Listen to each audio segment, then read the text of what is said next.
Recipients of SSI will be receiving a major boost next month in December, more than doubling up what they usually receive. We'll be getting to that as well as the future of Social Security in this video, plus a whole lot more regarding the current happenings in US politics, and finally some news in the stock market and Bitcoin. But first, before I get into all that, make sure to grab your 12 free stocks and $5 worth of Bitcoin by clicking my link, which you can find in a pinned comment below. And these stocks can possibly be valued all the way up to $30,600, so even if you don't want to invest at this time, you can always transfer that amount back to your bank account. Okay, so we'll be starting today's video off with an update in the midterm elections, where even 4 days after voting took place, we're still waiting for the results. In fact, here is a live update from the vote count taking place over in California.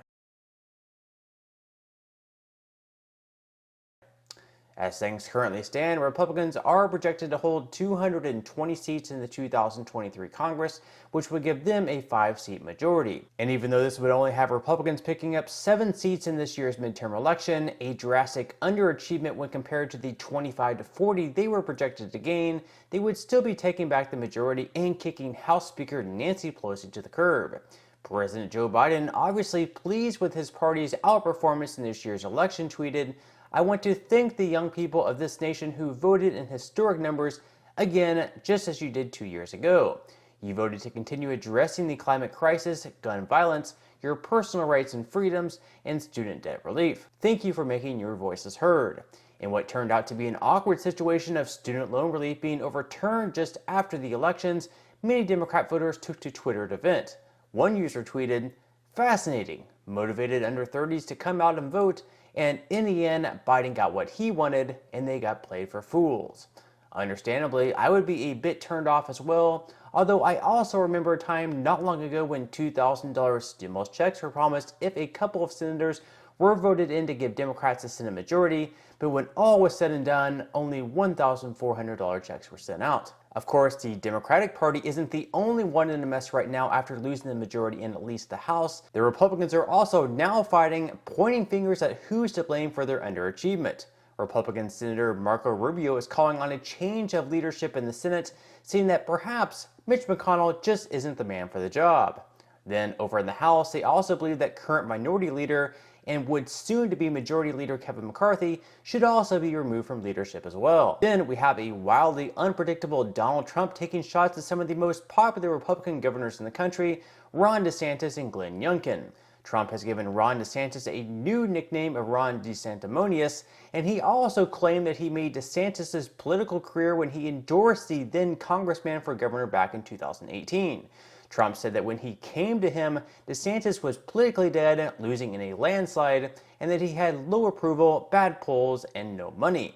Trump also claimed that he could tell you things about DeSantis that won't be very flattering, that he knows more about DeSantis than anyone else, including his wife. Well, that's weird, if true. In another post on Truth Social, Trump wrote, "Young Kin." Now that's an interesting take. Sounds Chinese, doesn't it? And Virginia couldn't have won without me. I endorsed him, did a very big Trump rally for him telephonically, got MAGA to vote for him, or he couldn't have come close to winning. But he knows that and admits it. Besides, having a hard time with the Dems in Virginia. But he'll get it done. As a swift reminder, Trump lost Virginia by 10 points, whereas Youngkin won the state by 2 points. Now, Youngkin was given a chance to respond to Trump's comments, so here he is, completely playing it off. What's your reaction? First of all, I didn't see it, We have it right here. and I have to be honest. I've been busy all morning. Listen, you all know me. I do not call people names. I really work hard to bring people together, and that's what we're working on. Well, that's what I'm saying, and that's not the way I roll, and not the way I behave, and I think again, this is a moment for us to come together as a nation. Meanwhile, New York's Governor Kathy Hochul took in winning New York's election by 5 points, a state in which Joe Biden won by 23 points in 2020 by celebrating with masked up young children.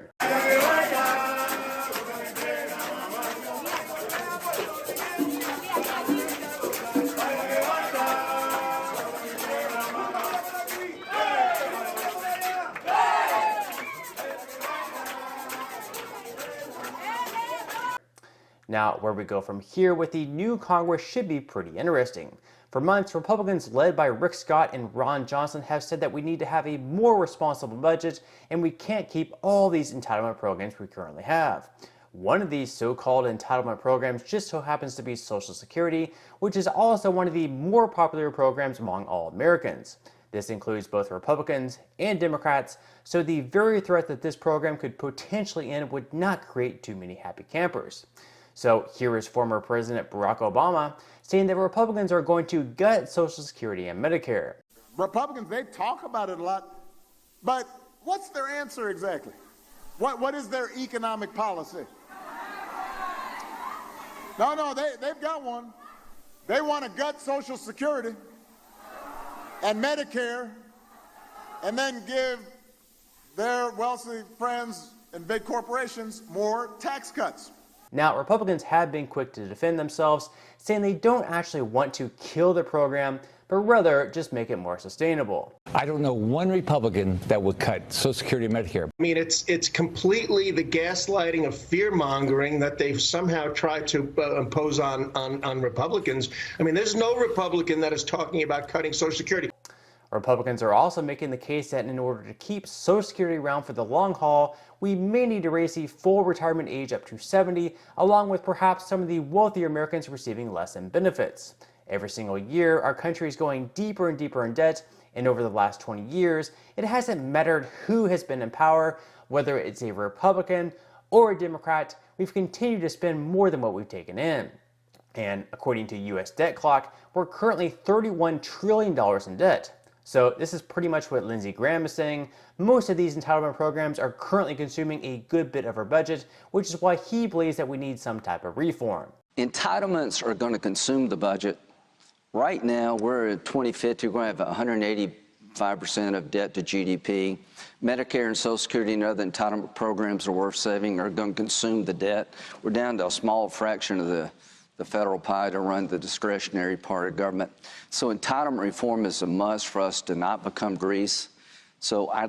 Now, how the two sides end up ever reaching any type of deal on Social Security, I really don't know. Democrats are looking to expand Social Security benefits to even more people and give out even more generous benefits, whereas Republicans, on the other hand, are looking to raise the age to receive full retirement up to, say, age 70.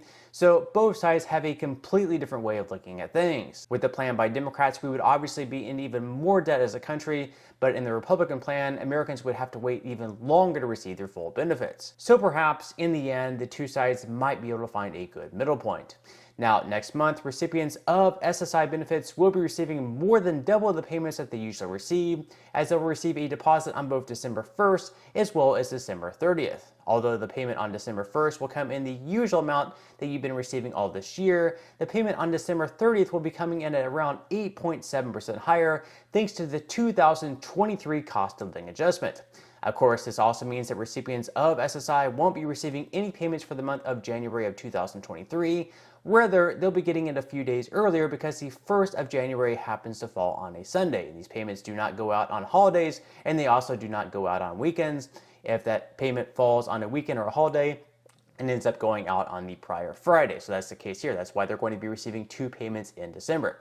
Now, to find out just how much you will be receiving in 2023 for your Social Security benefits, whether you receive Social Security Retirement, SSI, or SSDI, you should be receiving a letter at some point next month in December, which can also be located on the website portal.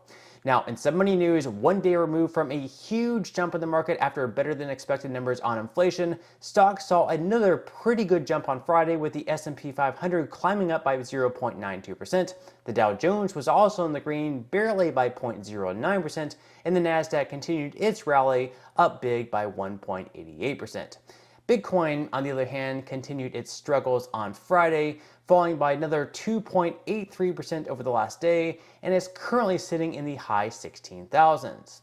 Now, with that said, once again, if you would like to receive up to 12 free stocks and $5 worth of Bitcoin, in the comment section below, I will leave a link where you can receive just that from my partner in Webull.